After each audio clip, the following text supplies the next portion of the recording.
If you're having trouble finding the best headshot sensitivity for your device after the update changed it from 100 to 200, you are not alone, because many players are frustrated that their shots are either body shots or go over the enemy's head, and this causes them to lose a lot of rank matches, 1v1s and clutch situations. And on the other hand, copying another person's sensitivity, maybe it's a pro player's or a friend's sensitivity, is not gonna help most of the time because people have different drag speeds. But don't worry, in today's video I'm going to tell you exactly how you can find the best headshot sensitivity for your device so that you can start landing insane headshots, dominate matches and win more 1v1s. Now before I get on to the step-by-step process of helping you find the best headshot sensitivity for your device, first of all, let's get the basic sensitivity settings cleared out. Starting off from the bottom, we have the free camera sensitivity. This used to be called the free look button sensitivity. I don't know why they changed the name, but it's basically the same thing. Now this is not important for one-tap headshots or drag headshots in any way,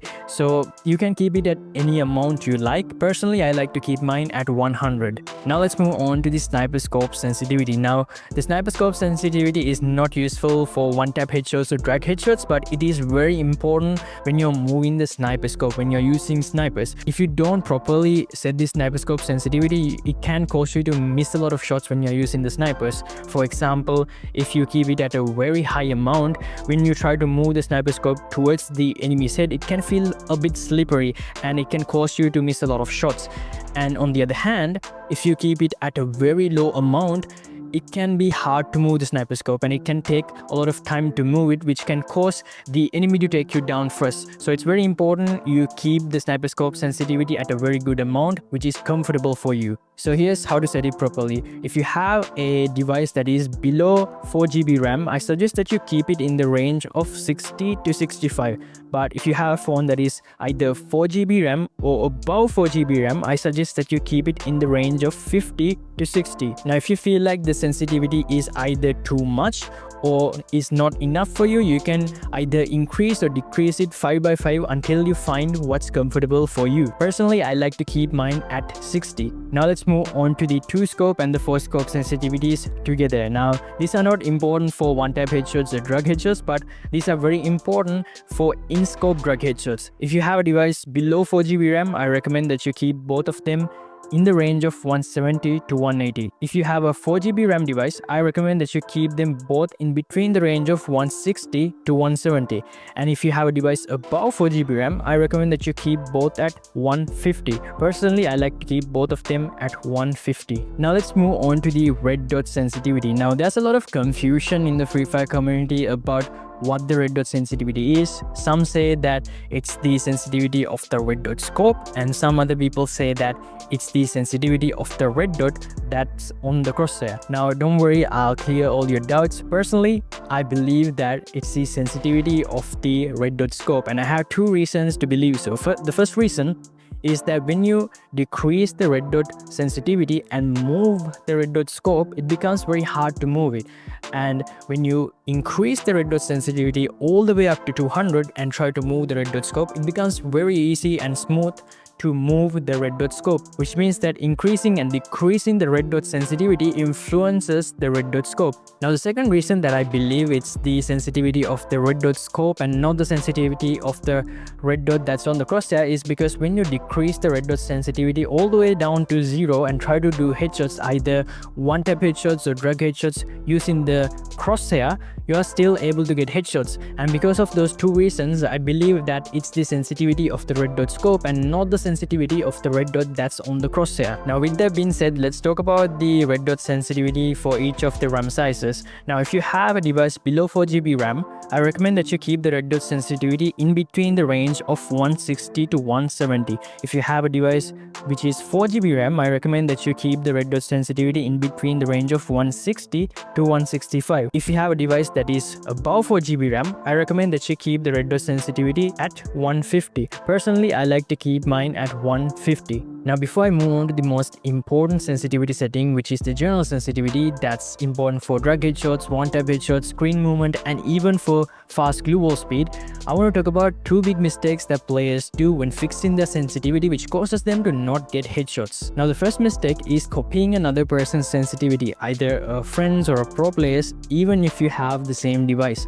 Now to understand this, let's imagine that there are two different people, person A and person B, and they both have the same device.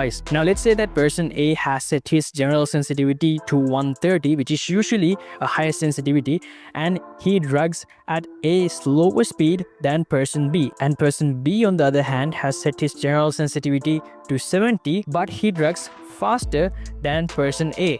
Now if person A were to copy person B's sensitivity, it will be a lower sensitivity plus his lower drag speed, which can result in body shots. And on the other hand, if person B were to copy person A's sensitivity, it will be a higher sensitivity plus his faster drag speed, which can result in shots going over the enemy's head. So that's the reason why copying another person's sensitivity, even if you have the same device, is not going to be useful most of the time. Now here's how you're going to find the best headshot sensitivity for your device. First of all, I'm going to tell you a specific range of sensitivity. For example, it might be something like in the range of 120 to 130.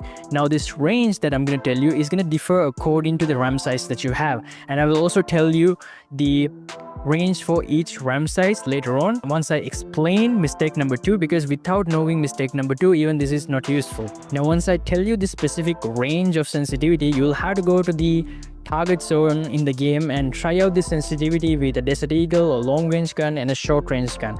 Now if this sensitivity works for you in the target zone, you can keep it, but if it doesn't, you can keep on either increasing or decreasing it 5 by 5 until you find the number that's comfortable for you. Now to make things a lot more easy and more effective, you can also optimize the settings in the target zone, which means that you can adjust the bot distance from long range, short range, mid range. You can also make the bot stay still or keep them moving, and you can also keep their health level at unlimited HP to make things a lot more easier. Now let's move on to mistake number 2. Now doing this mistake is why you're able to get headshots in the training ground, but you're not able to get headshots in matches. Now let's say that you found a sensitivity that works for you in the training ground, you're able to do headshots consistently, but when you go into a match, you're not able to get headshots. Then you do the big mistake of changing your sensitivity again and again, thinking that's the problem. But one of the main reasons that you're not able to get headshots is because you're still not used to the new sensitivity. Now to understand this, let's take the example of doing headshots in the training ground and doing headshots in matches. Now in the target zone of the training ground, there's not a lot of pressure. You can do headshots easily because you can control your drag speed according to the range that you're in. You have a lot of time to think about that, right? And in the training ground, there isn't a lot of pressure either, because you can instantly revive back, right? After getting knocked down, you can instantly revive back. But in a game like BR, you can't always instantly revive back, because when you get taken down, you might go straight back into the lobby, right? So there's a lot of pressure, and you don't have a lot of time to think about your drag speed or the drag technique, because you are also multitasking. For example, when you're trying to take down an enemy by dragging, you might also have to think about things such as, are there other enemies there? You have to think about a different move, you have to think different steps, what are the different steps that you're going to take down the enemy. You might also have to manage multiple enemies at a time as well. So during these type of situations, you don't have a lot of time to think about controlling your drag speed. So you tend to rely on your muscle memory to do the dragging while you're thinking about these different things. Now the problem is your muscle memory might still be used to your old sensitivity, and if you keep on changing the sensitivity again and again, what you do is you confuse your muscle memory and you end up not getting headshots. So now how can you fix this? First of all, one of those ways is to consciously think about the drag speed when you're about to drag. When you're in the game, you need to take time to think about how you're going to drag according to the different ranges that the enemies are in. Now the second thing is to stick to your new sensitivity for at least like 3 to 4 weeks until you get used to it. You need to keep on practicing and make sure that your muscle memory gets used to this new sensitivity. And if it doesn't, and if you keep on changing the sensitivity again and again, you're just gonna confuse your muscle memory and you are gonna end up not getting headshots. So once you find a sensitivity that works for you in the target zone, try your best to practice that for around 3 to 4 weeks until your muscle memory gets used to it, and try your best not to change that. Now, this advice on the mistakes are not only for the general sensitivity, but these are also for the in-scope sensitivity settings as well. Now, with that being said, now let's talk about the general sensitivity settings for each of the RAM sizes. Now, if you have a device that is below 4GB RAM, I recommend that you keep the general sensitivity in between the range of 170 to 180. If you have a device that is 4GB RAM, I recommend that you keep your general sensitivity in between the range of 150 to 160. If you have a device above 4GB RAM, I recommend that you keep the general sensitivity in between the range of 130 to 140.